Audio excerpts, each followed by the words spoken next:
ॐ भूर्भुवः स्वः तत्सवितुर्वरेण्यं भर्गो देवस्य धीमहि धियो यो नः प्रचोदयात्। ओम शांति शांति शांति।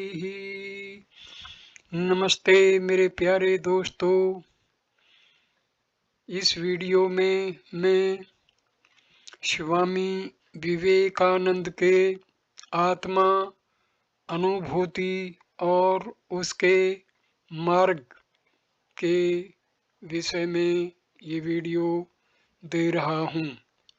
इस वीडियो को हम शुरू करते हैं आत्मा, अनुभूति तथा उसके मार्ग। आत्मा अनुभूति की सीढ़ियाँ। पहला भाग। ज्ञान योग का अधिकारी बनने के लिए मनुष्य को पहले शम और दम में अपनी गति कर लेनी चाहिए। दोनों में गति एक साथ ही की जा सकती है। इंद्रियों को उनके केंद्र में शिथिल करना और उन्हें बहिर्मुख न होने देने का नाम है शम तथा दम। अब मैं तुम्हें इंद्रिय शब्द का अर्थ समझाता हूँ। देखो, ये तुम्हारी आँखें हैं, लेकिन ये दर्शनेंद्रिय नहीं हैं। ये तो सिर्फ देखने का साधन मात्र हैं। जिसे दर्शनेंद्रिय कहते हैं, वह यदि मुझ में न हो तो बाहरी आंखें होने पर भी मुझे कुछ दिखलाई न देगा। अब मान लो कि देखने का साधन ये बाहरी आंखें मुझ में हैं और दर्शन इंद्रिय भी मौजूद है, लेकिन मेरा मन उनमें नहीं लगा है। ऐसी दशा में भी मुझे कुछ नहीं दिख सकेगा। इसलिए यह स्पष्ट है कि किसी भी चीज के ज्ञान के लिए तीन बातें आवश्यक हैं। वे हैं, एक, साधनभूत बहिर्इंद्रिय, आँख, कान, नाक इत्यादि। दूसरा, दर्शनक्षम अंतरिंद्रिय। तीसरा और अंत में मन। इन तीनों में से अगर एक भी विद्यमान न हो तो वस्तु दर्शन न होगा। इस प्रकार मन की क्रिया बाह्य तथा अंतर इन दो साधनों द्वारा हुआ करती है। जब मैं कोई वस्तु देखता हूँ तो मेरा मन बहिर्मुख हो उस वस्तु की ओर झुक जाता है, लेकिन जब मैं आंख बंद कर लेता हूँ और सोचने लगता हूँ तो मन फिर बाहर नहीं जा पाता। वह भीतर ही भीतर काम करता रहता है। दोनों ही समय इंद्रियों की क्रिया जारी रहती है। जब मैं तुम्हें देखता हूँ और तुमसे बात करता हूँ तो मेरी इंद्रियां और उनके बाहरी साधन दोनों ही काम करते रहते हैं, लेकिन जब मैं आंख बंद कर लेता हूँ और सोचने लगता हूँ तो सिर्फ मेरी इंद्रियां ही काम करती हैं, उनके बाहरी साधन नहीं। इंद्रियों की क्रिया के बिना मनुष्य विचार ही न कर सकेगा। तुम अनुभव करोगे कि बिना किसी प्रतीक के सहारे तुम विचार ही नहीं कर सकते। अंधा मनुष्य भी जब विचार करेगा तो किसी प्रकार की आकृति द्वारा ही विचार करेगा। बहुधा आँख और कान, ये दो इंद्रियां बहुत ही कार्यक्षम होती हैं। यह बात कभी न भूलनी चाहिए कि इंद्रिय शब्द से मतलब है हमारे मस्तिष्क में रहने वाले ज्ञान केंद्र। आँख और कान ये तो देखने और सुनने के साधन मात्र हैं। उनकी इंद्रियां तो उनके भीतर रहती हैं। अगर किसी कारण से यह इंद्रियां नष्ट हो जाएं तो आँख और कान रहने पर भी न तो हमें कुछ दिखेगा न और न कुछ सुनाई ही देगा। इसलिए मन को काबू में करने के पहले इन इंद्रियों को काबू में लाना चाहिए। मन को भीतर बाहर भटकने से रोकना और इंद्रियों को अपने केंद्रों में लगाए रखने का नाम शम और दम है। मन को बहिर्मुख होने से रोकना शम कहलाता है और इंद्रियों के बाहरी साधनों के निग्रह का ही नाम दम है। दूसरी सीढ़ी है तितीक्षा। तत्वज्ञानी बनना जरा टेढ़ी ही खीर है। तितीक्षा सबसे कठिन है। कहा जा सकता है कि आदर्श सहनशीलता और तितीक्षा एक ही है। दुख आता है तो आने दो, रेजिस्ट नॉट ईवल। इसका मतलब जरा स्पष्ट करने की आवश्यकता है। आया हुआ दुख हम सह लेंगे, लेकिन हो सकता है कि साथ ही साथ हम दुखी भी हो जाएं। अगर कोई मनुष्य मुझे कड़ी बात सुना दे तो संभव है कि ऊपर से मैं उसका तिरस्कार न करूं, शायद उसे जवाब भी न दूं और बाहर गुस्सा भी प्रकट न होने दूं, लेकिन मेरे मन में उसके प्रति तिरस्कार या गुस्सा मौजूद रह सकता है। हो सकता है कि उस मनुष्य के बारे में मैं मन ही मन अत्यंत बुरा सोचता रहूं।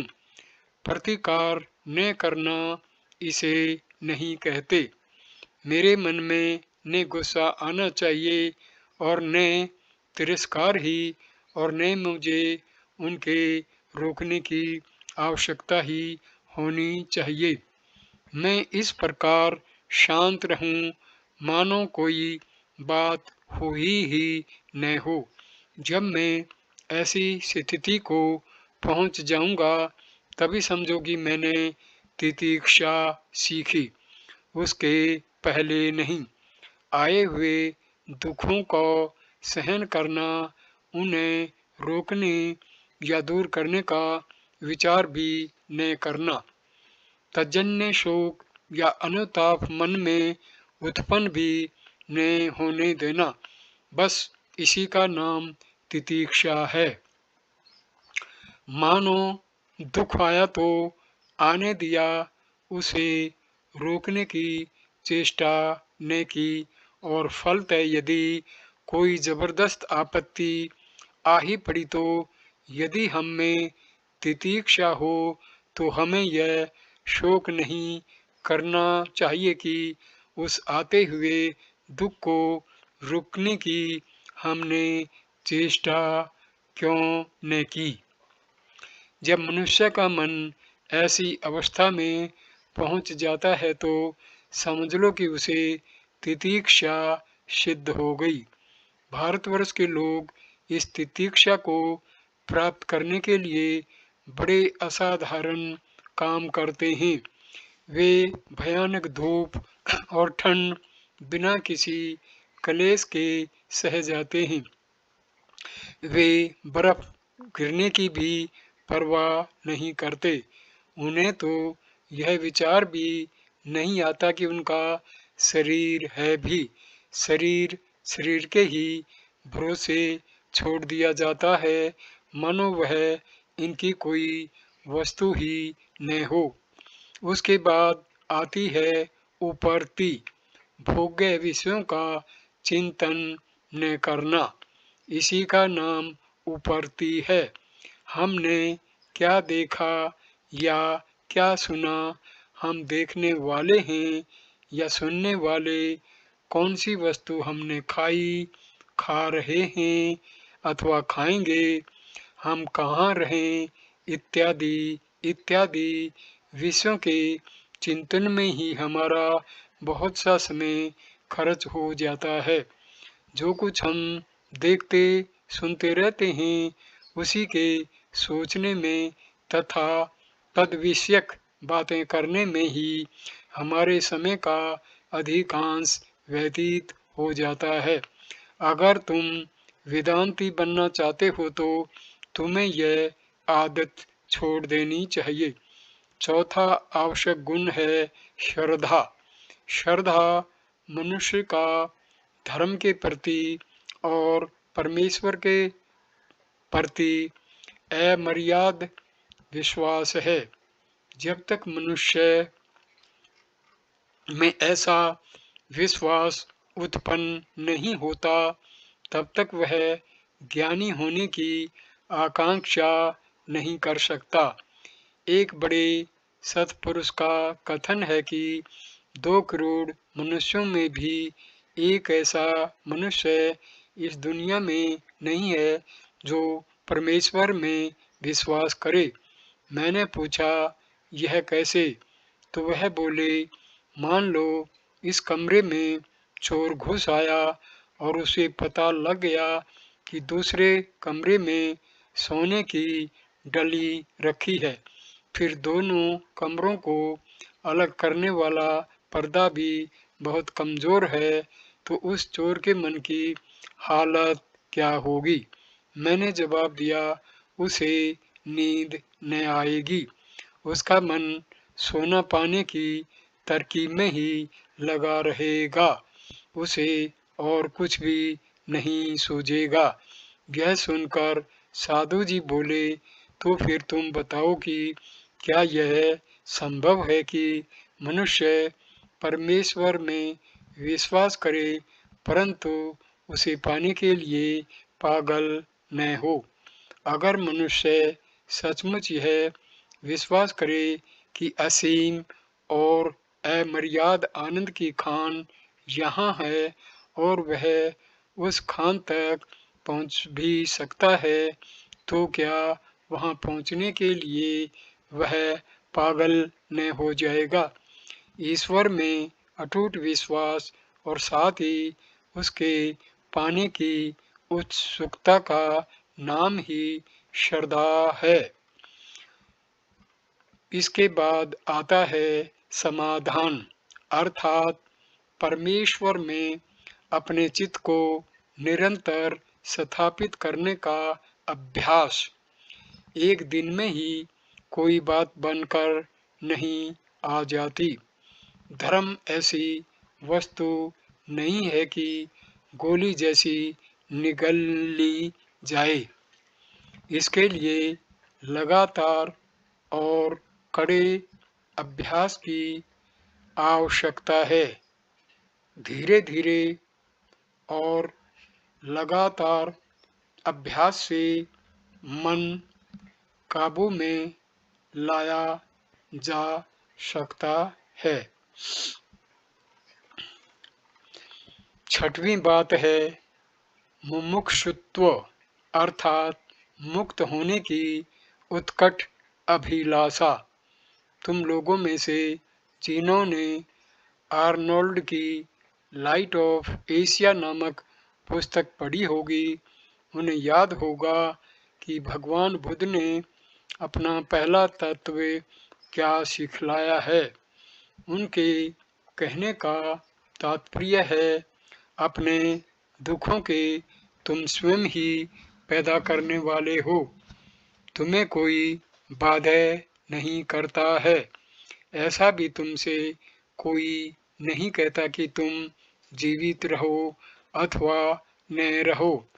तुम क्यों अपने आप ही दुख के चक्कर में पड़कर अनेक प्रकार के कष्टों का अनुभव करते हो। इसमें तो तुम्हें केवल अश्रु तथा शून्यता ही प्राप्त होगी। हम पर जो दुख आते हैं वे हमारे ही पसंद किए होते हैं।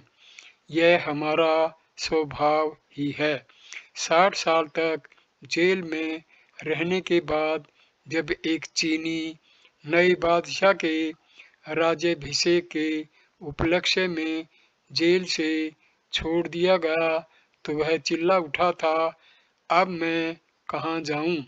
मैं तो कहीं नहीं जा सकता। मुझे तो उसी भयानक अंधेरी कोठरी में चूहे और चूहियों के पास जाने दो। मैं यह उजेला नहीं सह सकता।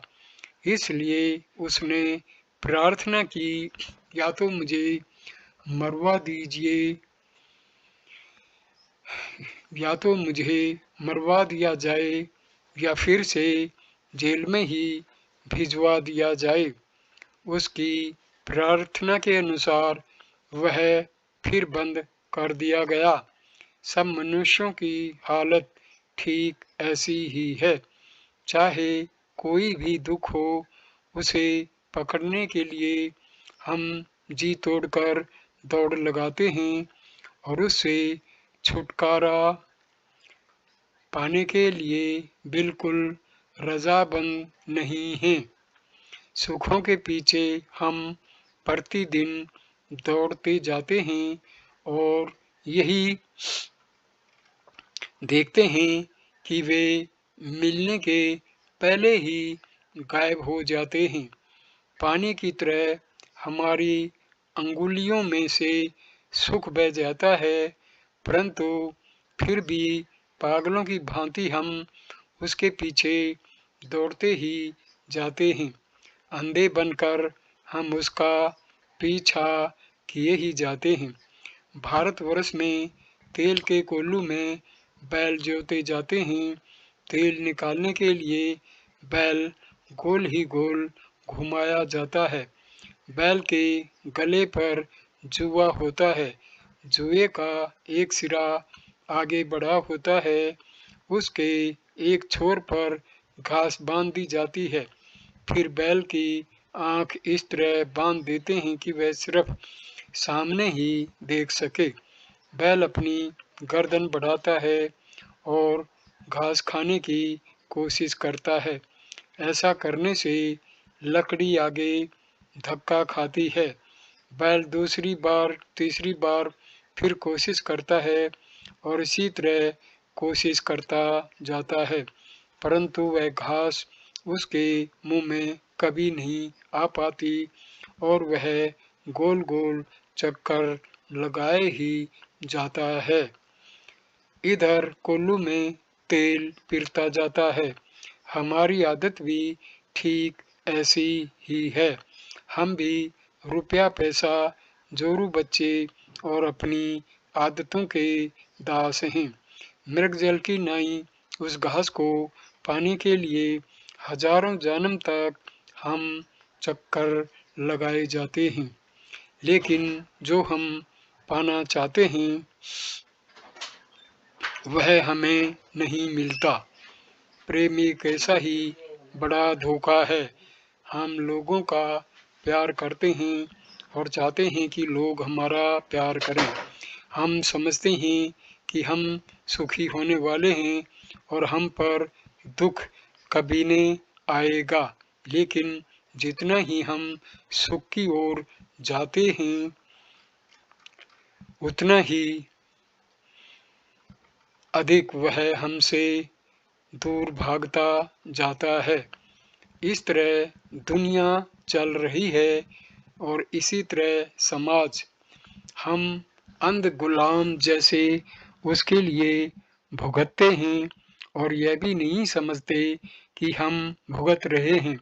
तुम जरा अपनी ही जिंदगी की ओर देखो, तुम्हें मालूम होगा कि कितना थोड़ा सुख इस जिंदगी में है और मृग जल के पीछे दौड़ने के सदृश इन भोगों का पीछा करते हुए कितना थोड़ा सुख तुम्हारे हाथ आया है। क्या तुम्हें सोलन और क्रीसस की कहानी याद है? बादशाह ने उस बड़े साधु से कहा, सोलन, देखो, इस एशिया माइनर जैसी सुख भरी और कोई दूसरी जगह नहीं है। साधु ने पूछा, सबसे सुखी मनुष्य कौन है? मैंने तो ऐसा कोई भी मनुष्य नहीं देखा जो बिल्कुल सुखी हो। क्रीसस ने कहा, वह सबसे सुखी मनुष्य मैं ही हूँ। इस पर उस साधु ने कहा, जरा जल्दी न करो, अपनी जिंदगी खत्म होते तक ठहरो। और ऐसा कहकर वह चला गया। कुछ दिनों बाद पर्शिया निवासियों ने उस राजा को जीत लिया और उसे जिंदा जला देने का हुक्म दे दिया गया। जब क्रीसस ने चिता रची हुई देखी तो वह सोलन सोलन कहकर चिल्ला उठा। पर्शिया के बादशाह ने जब उससे पूछा कि वह किसको पुकारता है, तो क्रीसस ने अपनी सारी कहानी कह सुनाई।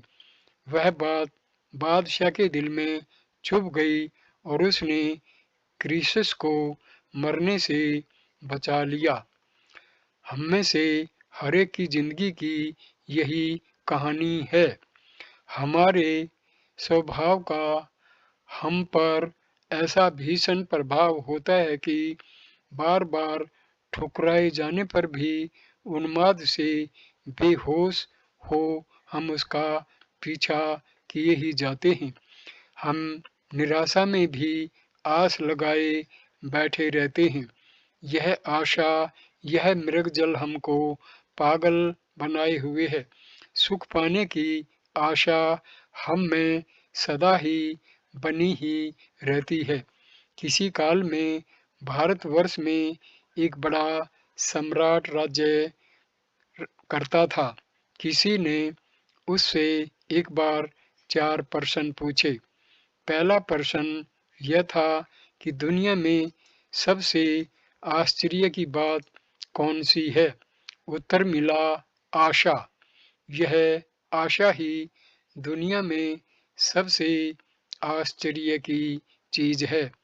लोग अपने चारों ओर दिन रात मनुष्यों को मरते देखते हैं, परंतु फिर भी समझते हैं कि वे खुद ने मरेंगे।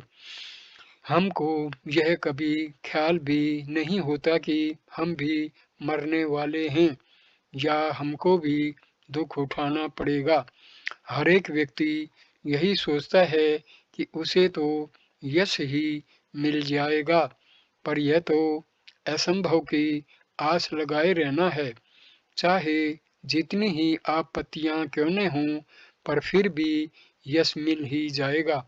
और तो क्या, गणित के सिद्धांत के समान अपयश स्पष्ट प्रतीत होते हुए भी हम आशा ही किए जाते हैं। सचमुच सुखी कभी कोई नहीं हुआ। अगर मनुष्य श्रीमान है और खाने पीने को खूब है, तो उसकी पाचन शक्ति ही बिगड़ी रहेगी और वह कुछ नहीं खा सकेगा। और अगर मनुष्य की पाचन शक्ति अच्छी है और उसे व्यर्कोदर की सी भूख लगती है, तो उसे खाने ही को नहीं मिलेगा। फिर अगर मनुष्य श्रीमान है तो उसे बाल बच्चे ही नहीं होंगे, और अगर वह भूखों मर रहा होगा तो लड़के लड़कियों की फौज पैदा हो जाएगी और उसे यह भी नहीं सोचेगा कि वह क्या करे। ऐसा क्यों है? बस इसीलिए कि सुख और दुख रुपए की सीधी और उल्टी बाजू की तरह है। जिसे सुख चाहिए उसे दुख भी लेना होगा। हम लोग मूर्ख हम लोग मूर्खता के इसी विचार में फंसे रहते हैं कि हमें कोरा सुख ही मिल जाएगा। यह बात हम में ऐसी ठस गई है कि इंद्रियों पर हम अधिकार ही नहीं जमा सकते। एक बार जब मैं बोस्टन में था तो एक दिन एक नौजवान मेरे पास आया और मेरे हाथ पर उसने एक कागज का टुकड़ा रख दिया। इस टुकड़े पर हस्तलिखित किसी वस्तु का नाम और पता था, किसी व्यक्ति का नाम और पता था, और आगे यह इबारत थी, दुनिया की सारी दौलत और सारा सुख तुम्हें मिल सकता है, पर सिर्फ उसे पाने की तरकीब तुम्हें मालूम होनी चाहिए। अगर तुम मेरे पास आओ तो मैं तुम्हें वह तरकीब सिखला दूंगा। फीस सिर्फ $5। यह चिट्ठी देखकर उसने मुझसे पूछा कि कहो तुम्हें क्या चाहिए। मैंने जवाब दिया, तुम्हारे पास स्वयं तो इसे छपा लेने के लिए भी पैसा नहीं है, कम से कम इसे छपवाने भर का खर्च तो तुम पहले अपने आप पैदा कर लो। तुमने तो ये हाथ से लिखा है। मैंने उससे क्या कहा यह वह न समझ सका। वह इसी ख्याल में मशगूल था कि बिना कोई तकलीफ उठाए ही उसे तमाम सुख और पैसा मिल जाएगा। मनुष्य इस दुनिया में दो प्रकार की गलतियां करता है। पहली है चरम आशावादी व्यक्ति, जिस व्यक्ति में हर एक वस्तु हमें सुंदर, हरी भरी और अच्छी प्रतीत होती है। और दूसरी है निराशावादी व्यक्ति, अर्थात जिस समय ऐसा प्रतीत होता है कि सारी बातें हमारे मन के प्रतिकूल ही हुआ करती हैं। अधिकांश लोग ऐसे हैं जिनके मस्तिष्क की बाढ़ अधूरी ही रह गई है। 10 लाख में एक आधी ऐसा कोई निकलता है जिसकी बुद्धि का अच्छा विकास हुआ हो। बाकी के लोग या तो अधपगले होते हैं या उनका सिर ही घुमा हुआ होता है। कोई आश्चर्य नहीं कि हम या तुम एक न एक गलती कर बैठते हैं। जब हम नौजवान और शक्तिमान होते हैं तो हमें ऐसा मालूम होता है कि दुनिया की सारी भोग की चीजें हम ही पाने वाले हैं और वह हमारे लिए ही पैदा की गई हैं। इसके विरुद्ध जब लोग हमें गेंद की तरह ठोकरों से उड़ाते हैं और हम बूढ़े हो जाते हैं तो हम खांसते खांसते एक कोने में जा बैठते हैं और फिर दूसरों के उत्साह पर भी ठंडा पानी फेरने लगते हैं। बहुत थोड़े मनुष्यों को इस बात का ज्ञान है कि दुख के साथ सुख और सुख के साथ दुख लगा हुआ है, और सुख भी उतना ही घृणाजनक है जितना कि दुख, क्योंकि सुख और दोनों जोड़वा भाई हैं। जिस तरह दुख के पीछे दौड़ना हमारे मनुष्यत्व की विडंबना है, उसी तरह सुख के पीछे दौड़ना भी जिसकी बुद्धि समतोल हो, उसे दोनों का ही तिरस्कार करना चाहिए। नियति के हाथ का खिलौना न बनने की कोशिश हम क्यों न करें। अभी हम पर मार पड़ रही है और जब हम रोने लगते हैं तो नियति हमारे हाथ पर रुपया रख देती है, फिर मार बरसती है और हम फिर रोने लगते हैं। अब की बार नियति रोटी का टुकड़ा दे देती है और हम फिर हंसने लगते हैं। ज्ञानी पुरुष चाहता है स्वाधीनता। वह जानता है कि विषय निस्सार है और सुख दुख का कोई अंत नहीं है। दुनिया के कितने धनवान नया सुख ढूंढने में लगे हुए हैं, लेकिन जो सुख उन्हें मिलता है वह पुराना ही होता है। कभी कोई नया सुख हाथ नहीं लगता। क्या तुम नहीं देखते हो कि इंद्रियों को कुछ क्षण तक उद्दीप्त करने के लिए प्रतिदिन किस तरह मूर्खता के नए नए आविष्कार किए जा रहे हैं। फिर होती है प्रतिक्रिया। बहुजन समाज भेड़ी के झुंड के समान है। अगर एक भेड़ गड्ढे में गिरती है तो दूसरी भेड़ें भी गिरकर अपनी गर्दन तोड़ लेती हैं। इसी तरह समाज का मुखिया जब कोई बात कर बैठता है तो दूसरे लोग भी उसका अनुसरण करने लगते हैं और यह नहीं सोचते कि वे क्या कर रहे हैं।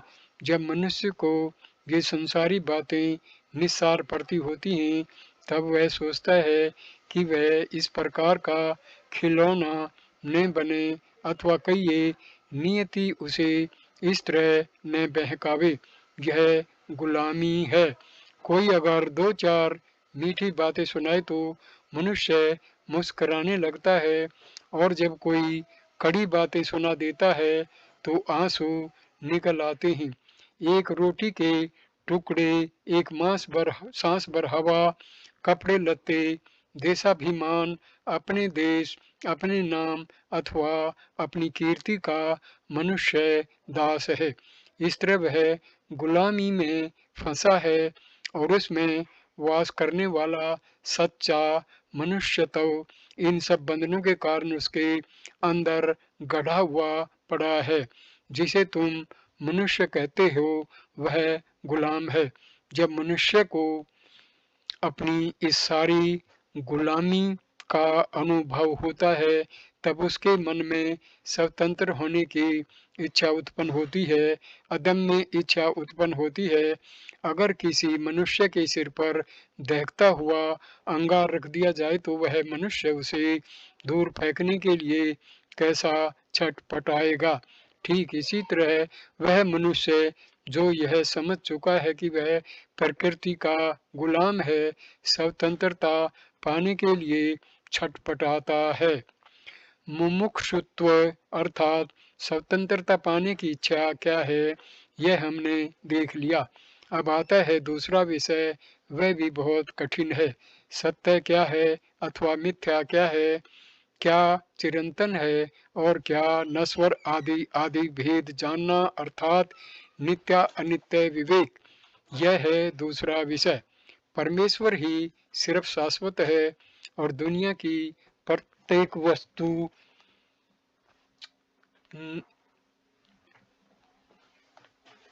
नश्वर। देवदूत, मनुष्य, पशु, पृथ्वी, सूर्य, चंद्र, तारे सभी नष्ट होने वाले हैं। सभी का विनाश अवश्यंभावी है। प्रत्येक वस्तु का निरंतर शिथंतर होता रहता है। आज जहाँ पर्वत है वहाँ कल समुद्र था और फिर कल समुद्र दिखलाई देगा।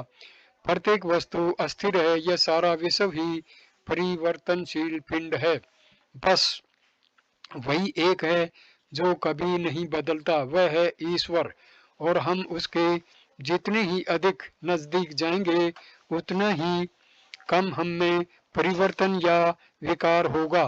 प्रकृति का हम पर उतना ही कम अधिकार चलेगा और जब हम उस परमेश्वर तक पहुंच जाएंगे, उसके सामने जाकर खड़े होंगे तो हम प्रकृति को जीत लेंगे। प्रकृति का यह दृश्य जात हमारे अधीन हो जाएगा और हम पर उसका कोई असर नहीं पड़ सकेगा। अगर ऊपर बतलाई हुई साधना हमने सचमुच की है तो वास्तव में इस दुनिया में हमें और किसी बात की आवश्यकता नहीं रहेगी। संपूर्ण ज्ञान हम में ही निहित है। आत्मा स्वभावतः ही पूर्ण है, लेकिन यह पूर्ण तो माया से ढका हुआ है। आत्मा के शुद्ध स्वरूप पर प्रकृति के आवरण पर आवरण चढ़े हुए हैं। हमें क्या करना चाहिए? वास्तव में हम अपनी आत्मा की बिल्कुल उन्नति नहीं करते। जो पूर्ण है उसका विकास कौन कर सकता है? हम सिर्फ पर्दा दूर हटा देते हैं और आत्मा अपने नित्य शुद्ध नित्य मुक्त रूप में प्रकट हो जाती है। अब प्रश्न यह आता है कि इस तरह की साधना की क्यों कर आवश्यकता है। इसका कारण यह है कि धर्म साधन न तो आंख से होता है और न कान अथवा मस्तिष्क से ही। कोई भी धर्म ग्रंथ हमें धार्मिक नहीं बना सकता। चाहे हम दुनिया के सारे धर्म ग्रंथ पढ़ डालें, परंतु फिर भी ईश्वर या धर्म का हमें तनिक भी ज्ञान न होगा। हम सारी उम्र वे बातें करते रहें और फिर भी कोई उन्नति न होगी। दुनिया में पैदा हुए विद्वानों में से चाहे हम सबसे होशियार हों, फिर भी हम ईश्वर तक न पहुंच सकें। इसके विरुद्ध उच्चतम बौद्धिक शिक्षा पाकर बहुत होशियार बने हुए पुरुषों में अत्यंत अधार्मिक पुरुष निर्माण होते हुए भी क्या तुमने नहीं देखे हैं? तुम पाश्चात्यों की संस्कृति का एक बड़ा दोष यह है कि बुद्धि पर संस्कार करते समय हृदय के संस्कार की ओर तुम ध्यान नहीं देते। इसका फल यह होता है कि मनुष्य 10 गुना अधिक स्वार्थी बन जाता है। यही तुम्हारे नाश का कारण होगा। अगर हृदय और बुद्धि में विरोध उत्पन्न हो तो तुम हृदय का अनुसरण करो, क्योंकि बुद्धि सिर्फ एक तर्क के क्षेत्र में ही काम कर सकती है। वह उसके परे जा ही नहीं सकती, लेकिन वह सिर्फ हृदय ही है जो हमें उच्चतम भूमिका पर आरूढ़ करता है। वहां तक बुद्धि कभी नहीं पहुंच सकती। हृदय बुद्धि का अतिक्रमण कर, जिसे हम अंतः स्फूर्ति इंस्पिरेशन कहते हैं, उसे पा लेता है। बुद्धि कभी उत्स्फूर्त नहीं हो सकती। वह हृदय ही ज्ञान का आलोक पाने पर स्फूर्ति युक्त बन जाता है। बुद्धि प्रधान किंतु हृदय शून्य मनुष्य कभी स्फूर्तिमान पुरुष नहीं बन सकता। प्रेम में पुरुष की समस्त क्रियाएं उसके हृदय से ही अनुप्राणित होती हैं। एक ऐसा उच्चतर साधन जिसे कि बुद्धि कभी नहीं दे सकती, अगर किसी ने पाया है तो वह हृदय ने, और वह साधन है स्फूर्ति। जिस तरह बुद्धि ज्ञान का साधन है, उसी तरह हृदय है स्फूर्ति का। ज्ञान की निम्नावस्था में हृदय इतना शक्तिशाली नहीं होता जितनी की बुद्धि। एक अपढ़ मनुष्य को कोई ज्ञान नहीं होता, पर वह थोड़ा बहुत भावना प्रधान होता है। अब उसकी तुलना एक प्राध्यापक से करो। उस प्राध्यापक में कितनी अद्भुत शक्ति होती है, लेकिन प्राध्यापक अपनी बुद्धि से मर्यादित है। वह एक साथ ही बुद्धिमान और शैतान हो सकता है, लेकिन जिस मनुष्य का अंतःकरण है वह शैतान कभी नहीं हो सकता। जो मनुष्य भावना युक्त है वह आज तक कभी शैतान नहीं बन सकता। अगर योग्य संस्कार किया जाए तो हृदय में परिवर्तन हो सकता है और वह बुद्धि का भी अतिक्रमण कर स्फूर्ति में बन जाता है। अंत में मनुष्य को बुद्धि के परे जाना ही पड़ेगा। मनुष्य की प्रज्ञा, उसकी ज्ञान शक्ति, उसका विवेक, उसकी बुद्धि, उसका हृदय, उसका सर्वस्व इस संसार रूपी अक्षीर सागर के मंथन में लगे हुए हैं। दीर्घ काल तक मथने के बाद उसमें से मक्खन निकलता है। यह मक्खन है भगवान। सहृदय विभूतियां मक्खन पा लेती हैं, पर कोरे बुद्धिमानों के लिए सिर्फ छाछ बच जाती है। हृदय की शुद्धता के लिए, उस प्रेम के लिए, हृदय की उस अपार सहानुभूति के लिए ये सब पूर्व तैयारियां हैं। ईश्वर पाने के लिए विद्वान या पढ़ा लिखा होने की बिल्कुल आवश्यकता नहीं। एक बार एक साधु ने मुझे कहा था, अगर तुम किसी का प्राण लेना चाहो तो तुम्हें ढाल तलवार से सुसज्जित होना चाहिए, लेकिन अगर तुम्हें आत्महत्या करनी हो तो सिर्फ सुई ही काफी होगी। इसी तरह अगर दूसरों को सिखलाना हो तो बहुत सी विद्वता और बुद्धि की आवश्यकता होगी, लेकिन आत्मा अनुभूति के लिए यह आवश्यक नहीं है। क्या तुम शुद्ध हो? अगर तुम शुद्ध होगे तो परमेश्वर को पाओगे। जिनका हृदय शुद्ध है वे धन्य हैं, क्योंकि उन्हें परमात्मा की प्राप्ति अवश्य ही होगी। लेकिन अगर तुम शुद्ध नहीं हो तो फिर चाहे दुनिया का सारा विज्ञान तुम्हें अवगत हो, परंतु फिर भी उसका कुछ उपयोग न होगा। जो किताबें तुम पढ़ते हो उसमें चाहे खुद को तुम गाड़ डालो, परंतु फिर भी कुछ फायदा न निकलेगा। वह हृदय ही है जो अंतिम ध्येय तक पहुंचा सकता है। इसलिए हृदय की ही उपासना करो। बुद्धि द्वारा अगम्य विषय शुद्ध हृदय ही देख सकता है, वह स्फूर्ति में हो जाता है। हृदय वे बातें जान लेता है जिसे तर्क कभी नहीं जान सकता। और अगर शुद्ध हृदय और बुद्धि में झगड़ा पड़े तो तुम अपने शुद्ध हृदय की ही सुनो, भले ही तुम्हें हृदय का कथन तर्क विरुद्ध मालूम हो।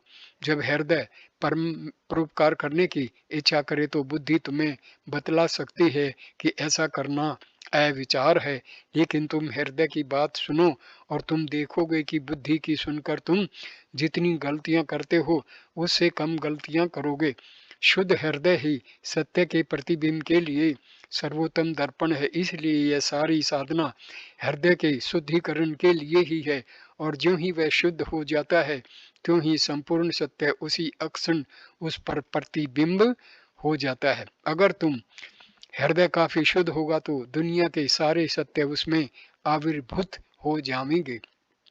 जिन मनुष्यों ने दूरबीन, सूक्ष्म वस्तु दर्शक यंत्र या प्रयोगशाला तक कभी न देखी थी, उन लोगों ने कई युगों के पूर्व सूक्ष्म भूतों, मनुष्य की सूक्ष्म ग्रह शक्तियों और परमाणु विषयक महान सत्यों का आविष्कार किया था। यह कैसे हुआ था, वे ये बातें किस तरह जान सके थे? यह ज्ञान उन्हें हृदय के बल पर ही हुआ था। उन्होंने अपने हृदय को शुद्ध बनाया था। अगर हम चाहें तो आज भी वही कर सकते हैं। वास्तव में हृदय की शुचिता पर अधिष्ठित संस्कृति ही इस दुनिया के दुखों को कम करेगी, न कि बुद्धि पर अधिष्ठित बुद्धि संस्कृति। बुद्धि सुसंस्कृत की गई, फलते मनुष्य ने सैकड़ों विद्याओं का आविष्कार किया और उसका परिणाम यह हुआ कि कुछ थोड़े मनुष्यों ने बहुत से मनुष्यों को अपना गुलाम बना डाला। बस यही हमारा लाभ हुआ है। अनैसर्गिक आवश्यकताएं उत्पन्न की गई। प्रत्येक गरीब मनुष्य, चाहे फिर उसके पास पैसा हो या न हो, इन आवश्यकताओं को तो तृप्त करना चाहता है, और जब उन्हें वह तृप्त नहीं कर पाता तो छटपटाता है और छटपट करते करते ही मर जाता है। यही है अंतिम गति। दुख दूर करने का प्रश्न बुद्धि से नहीं छुड़ाया जा सकता, वह हृदय से ही छूटेगा। अगर यह प्रचंड यत्न मनुष्यों को अधिक शुद्ध, सभ्य तथा सहनशील बनाने की ओर लगाया जाता है तो यह दुनिया का आज 1000 गुनी अधिक सुखी हो जाती है। इसलिए सर्वदा हृदय अधिक पवित्र करो, क्योंकि भगवान कार्य करते हैं हृदय द्वारा और तुम अपनी बुद्धि द्वारा। पुराने अहदनामा ओल्ड टेस्टामेंट में मोजिस को जो कहा गया था कि तुम अपने जूते उतार दो क्योंकि तुम जहाँ खड़े हो वह पवित्र भूमि है, तुम्हें याद होगा धर्म का अभ्यास करते समय हमें यह आदर युक्त भावना रखकर उसकी ओर बढ़ना चाहिए। जो कोई शुद्धांतकरण तथा आदर युक्त भावना से आएगा तो उसका हृदय खुल जाएगा, कपाट खोल दिए जाएंगे और उसे सत्य का दर्शन होगा। अगर तुम बुद्धि को साथ लेकर आओगे तो बुद्धि की कुछ कुलाटें खाने को तुम्हें मिल जाएंगी, कुलाटें खाने को मिल जाएंगी, कुछ तार्किक सिद्धांतों की तुम्हें प्राप्ति होगी, लेकिन सत्य दर्शन नहीं होगा। सत्य का स्वरूप ऐसा है कि जो कोई उसे देखेगा उसे एकदम पूरा विश्वास हो जाएगा। सूर्य का अस्तित्व सिद्ध करने के लिए मशाल की जरूरत नहीं होती, वह स्वयं ही प्रकाशमान है। अगर सत्य को भी सबूत की आवश्यकता हो तो उस सबूत को फिर कौन साबित करेगा? इसलिए धर्म की ओर हमें प्रेम तथा आदर युक्त भावना से झुकना चाहिए। फिर हमारा हृदय जागृत हो उठेगा और कहेगा यह सत्य है, वह सत्य नहीं है। धर्म का अक्षेत्र हमारी इंद्रियों के अतीत है, हमारे द्वैतात्मक बोध के भी परे है। परमेश्वर इंद्रियों द्वारा कभी ग्रहण नहीं किया जा सकता। अभी तक किसी ने परमेश्वर को इंद्रियों द्वारा नहीं जाना और द्वैत बोध रहते हुए न कोई उसे जान ही सकेगा। द्वैत बोध रहते हुए किसी को भी परमेश्वर प्रतीत न होगा। परमेश्वर कहाँ है? धर्म का अक्षेत्र कहाँ है? वह इंद्रियों से परे, द्वैत बोध के भी अतीत है। विषय विषयी भाव इंद्रियों का बाह्य वस्तुओं से संयोग होने से तथा इस प्रकार का स्थूल संयोग न होने से भी अंतःकरण में उत्पन्न होता है। बाह्य वस्तु सापेक्ष विषय विषयी भाव की विभिन्न वृत्तियों के सदृश तन्निरपेक्ष द्वैत भाव भी विषय विषयी भाव की एक वृत्ति है जिसमें हम व्यवहार करते हैं। हमें इस द्वैत बोध तथा इन इंद्रियों के परे जाना होगा। हमें अपनी अंतस्थ आत्मा के अधिकाधिक निकट जाना पड़ेगा और जितना ही हम आगे बढ़ेंगे उतना ही हम परमेश्वर के अधिकाधिक समीप पहुंचेंगे। परमेश्वर के अस्तित्व का क्या प्रमाण है? साक्षात्कार अर्थात प्रत्यक्ष करना। इस दीवार का सबूत यह है कि मैं इसे देखता हूँ। आज से पहले हजारों ने परमेश्वर को इस तरह देखा है और आगे भी जो चाहेंगे उसे देख सकेंगे, लेकिन यह प्रत्यक्षानुभूति इंद्रियों द्वारा होने वाले अनुभव के सदृश बिल्कुल नहीं है। वह इंद्रियातीत है, वह द्वैता बोधातीत है। यह सब साधना हमें इंद्रियों के परे जाने के लिए आवश्यक है। अनेक प्रकार के कृत कर्मों तथा बंधनों से हम अधोगामी हो रहे हैं। इन साधनाओं से हम शुद्ध और सत्यनिष्ठ बनेंगे। बंधन स्वयं ही टूट जाएंगे और हम इस इंद्रिय गम्य जगत से जहाँ की हम फंसे पड़े हैं ऊंचे उठ जाएंगे और फिर हम वह देखेंगे, वह सुनेंगे, उसका अनुभव करेंगे जिसे कि मनुष्य ने तीनों अवस्थाओं में जागृत, स्वप्न, सुषुप्ति में न कभी देखा है, न सुना है और न कभी अनुभव किया है। फिर हम मानो कोई नई ही भाषा बोलेंगे और दुनिया हमें नहीं समझ सकेगी, क्योंकि इंद्रिय ज्ञान के सिवाय उसे और दूसरा ज्ञान नहीं है। सच्चा धर्म पूर्ण रूप से द्वैतातीत है। विश्व में रहने वाले प्रत्येक जीव में इंद्रियातीत होने की शक्ति सुप्त भाव में रहती है। छोटे से छोटा कीड़ा भी एक दिन इंद्रियातीत हो जाएगा और परमेश्वर तक पहुंच जाएगा। कोई भी अपयशी नहीं होगा। इस विश्व में अपयश कोई वस्तु है ही नहीं। 100 बार मनुष्य अपना पतन कर लेगा, 1000 बार वह फिसल जाएगा, लेकिन अंत में उसे ज्ञान होगा कि वह ईश्वर है। हम जानते हैं कि उन्नति कभी सरल रेखा में नहीं होती। प्रत्येक जीव की गति वर्तुलाकार है और उसे अपना गोल पूरा ही करना होगा। कोई भी जीव इतने नीचे कभी जा ही नहीं सकता कि फिर उसका उत्थान न हो। हर एक जीव को ऊंचा चढ़ना ही होगा। ऐसा कोई भी नहीं है जिसकी सुगति न हो सके। हम सब एक ही मध्य बिंदु से, जो कि परमेश्वर है, प्रकट हुए हैं। ऊंचे से ऊंचा, नीच से नीच जीव जिसे ईश्वर ने उत्पन्न किया है, अंत में उस पिता के पास लौट ही आएगा जिससे प्रत्येक व्यक्ति श्रेष्ठ है और जो सबका अधिष्ठान है और जिसमें सब विलीन होंगे वही ईश्वर है। इस वीडियो को मैं यहीं पर विराम देता हूँ। दूसरा वीडियो इसी विषय में हम धर्म जीवन की साधनाएं से शुरू करेंगे। धन्यवाद ये वीडियो देखने के लिए। नमस्ते मेरे दोस्तों, नमस्कार।